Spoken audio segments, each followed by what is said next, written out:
Hello guys! Hello Aquarius! Welcome dito sa aking channel, Kapalaran 888 Aquarius. Alamin natin kung anong messages, vibration, gabay energy para sa inyong lahat.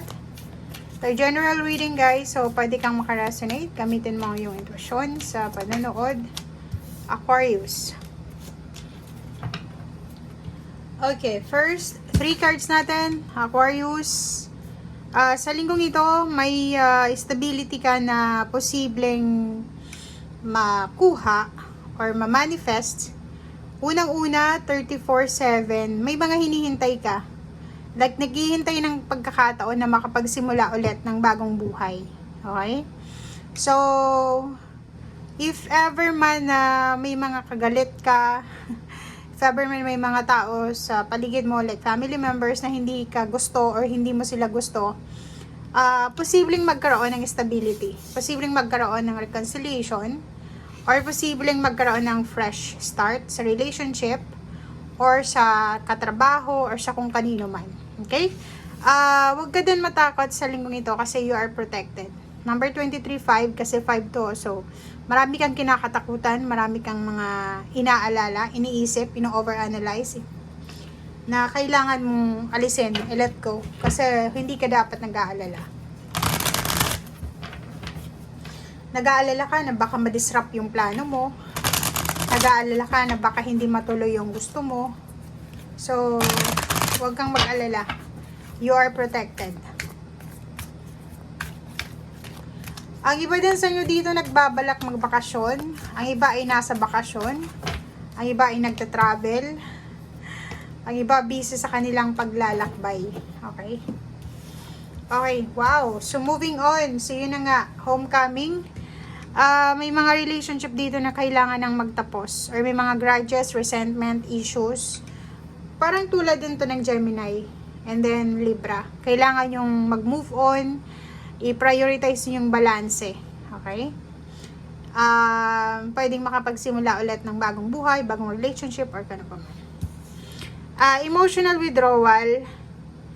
Ang emotional withdrawal na to is parang yung 8 of Cups siya. Na mas pipiliin mo sa linggong ito na isip, makapag-isa. And nakikita natin dito yung yung travel, relocation, or mas pipiliin mo na i-ignore na lang kung may mga situation na hindi manageable or hindi mo makontrol. Like may mga issues sa paligid mo, pamilya, trabaho, na hindi mo masyadong kontrolado. Ang gagawin mo is, kasi may otoridad ka naman may power ka para i-ignore ito, and may power ka para i-entertain ito. So, like may issues, relationship issues, financial issues, or yung mga issue mo sa buhay, mga inner issues dyan, inner battles or inner voices, may otoridad ka daw sa linggong ito na i-withdraw mo na lang, i-ignore mo na lang, i-abandon mo na lang yung situation. Okay? And literal, may mga Aquarius dito na nasa moving on process sila. So, ang nakikita ko sa'yo dito, may Aquarius na parang marami siyang oras, nagte-travel siya sa mga iba't ibang simbahan, nagpe-pray, nagma-manifest, kasi naniniwala siya na sa pamamagitan ng ginagawa niya na yan, makaka-move on siya, or parang yun yung way of coping up sa mga issues na nangyari sa buhay niya, parang gano'n.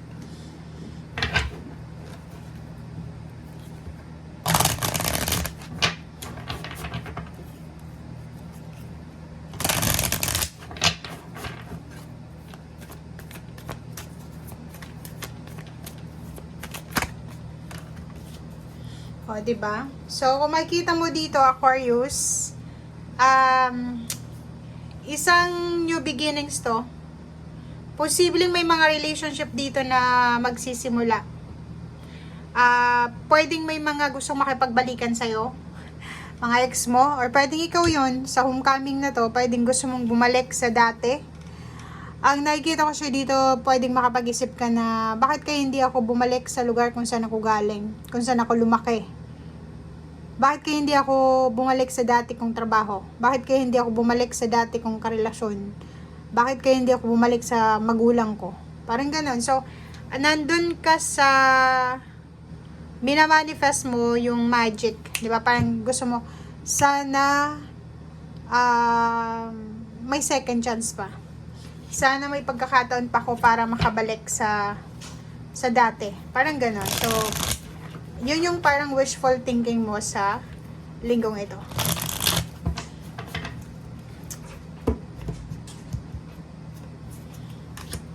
Diba?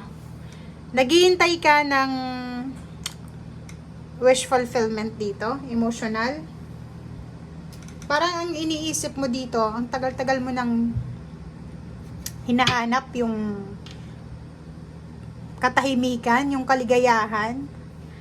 Parang siguro 2 years na hindi ka masaya. Naghihintay ka ng proteksyon, ng pagmamahal, ng suporta, pero hindi mo makuha-kuha. So, this week, sinasabi ng baraha na ipahinga mo yung isip mo, yung puso mo, and then pray. Pray. Yun yung pinaka-importante mong magagawa sa linggong ito is, lalo na yung sinasabi ko sa kanina na wala ka namang control, hindi mo kayang kontrolin ang sitwasyon. Huwag mong pipilitin na kontrolin siya. Okay? Ang magagawa mo is ipag-pray. Umiyak ka kung gusto mong umiyak. Okay? Nakikita natin may mga sleepless nights dito. Okay? Pwedeng tungkol sa kontrata, sa pag-asawa, or kano pa man. O tungkol sa pera. O, diba? Tingnan mo. Nakikita ko sir dito na parang may gustong makipagbalikan sa'yo. Or pwedeng ikaw yung gustong makipagbalikan doon sa ex mo. Or pwedeng may mga nahang na it's either kasal, ang posibleng itutuloy mo na or gagawin mo na. May nakahang dito na pag-iipon ng pera, nakahang na kasal, nakahang na contract signing, nakahang na celebration, nakahang na promosyon, nakahang na travel.